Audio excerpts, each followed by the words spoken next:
British వారిని ముప్పతిప్పలు పెట్టి గడగడలాడించినటువంటి మన తెలుగు తేజం అల్లూరి సీతారామరాజు గురించి మనం ఇప్పుడు కొంచెం చెప్పుకుంటాం. శ్రీ అల్లూరి సీతారామరాజు గారు 1897 సంవత్సరంలో పశ్చిమ గోదావరి జిల్లాలోని మొగల్లోని ప్రాంతంలో జన్మించాడు. ఆయన అందరూ తల్లిదండ్రులు ఊహించినట్టే వాళ్ళ తల్లిదండ్రులు కూడా ఈయన మంచి విద్యాభ్యాసం చేయించి మంచి ఉద్యోగంలో చేర్చాలని పాఠశాలలో చెప్పించారు. కానీ సీతారామరాజుకి చదువు మీద అంత శ్రద్ధ కలగలేదు. ఎంతసేపటికి వైద్యము, జ్యోతిషము, గుర్రపు స్వారీ ఇటువంటి వాటి మీద ఎక్కువ ఇష్టం ఉండేది. ఇల్లులు పెట్టి పారిపోయాడు. ఆ కాలంలో జాతీయ ఉద్యమం జరుగుతున్న రోజులవి. ఇల్లులు పెట్టి పారిపోయి అడవులు ఎమ్మటా అటు ఇటు తిరుగుతూ కొండజాతి ప్రజలకు దగ్గరయ్యాడు. కొండజాతి ప్రజలకు వైద్యము చేస్తూ జ్యోతిషం చెప్తూ వాళ్ళకి బాగా నమ్మకస్తుడైనాడు మన సీతారామరాజు. వాళ్ళ మధ్య తాగుడు పంపించడం, వాళ్ళకి ఎదురే తగాదాలను పరిష్కరించడం, ఇలాంటి కార్యక్రమాల ద్వారా అల్లూరి సీతారామరాజు బాగా చేరువయ్యాడు. ఆ గిరిజనులకు బాగా నమ్మకస్తుగా ఉండేవాడు. అదే కాలంలో బ్రిటిష్ వారు ఈ గిరిజనులను పెట్టే బాధలను సహించలేక వాళ్ళందరినీ ఒక గ్రూప్గా తయారు చేసి ఒక గెరిల్లా టైప్లో దాడి చేయడం మొదలుపెట్టాడు. ఆయనకి శాంతియుత మార్గాల మీద నమ్మకం లేదు. ఏ కాడికి మనం విప్లవ పందాలోనే పోతేనే మనకు స్వాతంత్రం వస్తుంది అనే గట్టిగా నమ్మినటువంటి వాడు మన సీతారామరాజు. అందుకే బెంగాల్ వెళ్ళాడు, దేశమంతా తిరిగాడు, విప్లవ సంస్థలతోటి మీటింగ్ ఏర్పాటు చేసుకుని అవగాహన ఏర్పరచుకున్నాడు. విద్యలో విలువిద్యలో కూడా కొన్ని అవగాహన ఏర్పరచుకున్నాడు. తుపాకులు పెంచడం ఇట్లా కూడా బెంగాల్ వెళ్ళి నేర్చుకొని వచ్చి ఇక్కడికి వచ్చి ఉద్యమం మొదలుపెట్టాడు. ఈ గిరిజనులను బాధ పెట్టేవాళ్ళ మీద ఎదురు జాడి చేయడం మొదలుపెట్టాడు. ఈయనకు ప్రధానంగా అనుచరులను ఏర్పరచుకున్నాడు, ఒక గ్రూప్ని ఏర్పరచుకున్నాడు.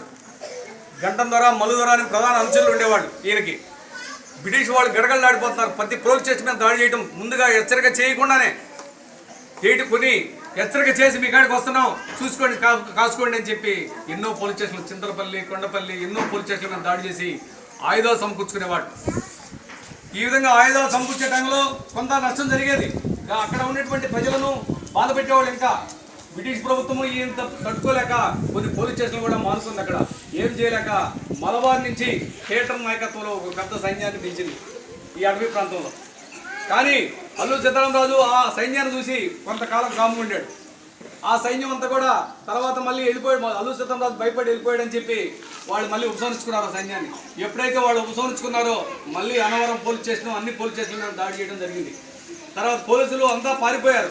అందరికి పోలీసులు వచ్చి సీతారామరాజుకి నమస్కారాలు చేయడం మొదలుపెట్టారు. భయపడిపోయి అందరూ కూడా సబ్ ఇన్స్పెక్టర్లు, సిఐలు అందరూ నమస్కారాలు చేయడం మొదలుపెట్టారు. ఇది లేకుండా బ్రిటిష్ ప్రభుత్వానికి పైకి వెళ్ళిపోయింది విషయం. సీతారామరాజు ఒక ప్రాంతంలో మొదలుపెట్టి పశ్చిమ గోదావరి జిల్లా, విశాఖపట్నం, ఈ విధంగా 3-4 జిల్లాల ప్రభావితం ఎక్కువైపోయింది. బ్రిటిష్ వారి ప్రభుత్వం సమాంతరంగా ప్రభుత్వం నడిపే స్థాయికి చేరిపోయాడు. ఎప్పుడైతే ఇలా జరిగిందో అస్సాం నుంచి ప్రత్యేక దళం బయలుదేరి సీతారామరాజుని ముట్టడించాలని చెప్పి బయలుదేరింది. రోదర్ఫోర్డ్ నాయకత్వంలో బయలుదేరింది. ఇక్కడే కొంతమంది అనుచరులు వాళ్ళ బలహీనతల వల్ల సిగ్గిపోయారు. కొంతమంది ఇలా సమాచారం చూసుకుని సీతారామరాజు వాళ్ళ 1924 సంవత్సరంలో బ్రిటిష్ వారికి చిక్కబడి కాల్చేయబడ్డాడు. కానీ ఆయన పోరాటం జాతీయ నాయకులు ఆ కాలంలో కాంగ్రెస్ గుర్తించలేదు. కనీసం ఒక సంతా సభ కూడా ఏర్పాటు చేయలేదు. అయినా ప్రజల మనసుల్లో చిరస్థాయిగా నిలిచిపోయినటువంటి వ్యక్తి మన తెలుగువాడైనటువంటి అల్లూరి సీతారామరాజు. మనం చాలా గర్వపడాలి. మిత్రులారా, ఇంకా ఇలాంటి మన ఆంధ్ర రాష్ట్రంలో ఇంకా చాలా జరిగినాయి. ఒకసారి రాజమండ్రిలో విద్యార్థులంతా వందే మాత్రం కాలం అది, వీళ్ళు విద్యార్థులందరూ చదువుకుంటూ వందే మాత్రం బ్లాడ్జీలు ధరించి వచ్చారు. అక్కడ ప్రిన్సిపాల్ హంటర్ పిల్లలందరినీ తీసేయమన్నాడు. తీసేయమంటే వీళ్ళు ఎవరు తీసేయలేదు. తీసేయకపోతే కోపోతున్నటువంటి ఆ హంటరు విద్యార్థుల్ని ఆ రోజే మొత్తం హై స్కూల్ మన టీటీసీ ట్రైనింగ్లో ఉండే విద్యార్థులు మొత్తాన్ని వాళ్ళు అనర్హులు చేసేసాడు. దాదాపు 130 మంది విద్యార్థులు, ఇంటర్ కాలేజ్ చదివే విద్యార్థులు తమ చదువుని కోల్పోయారు.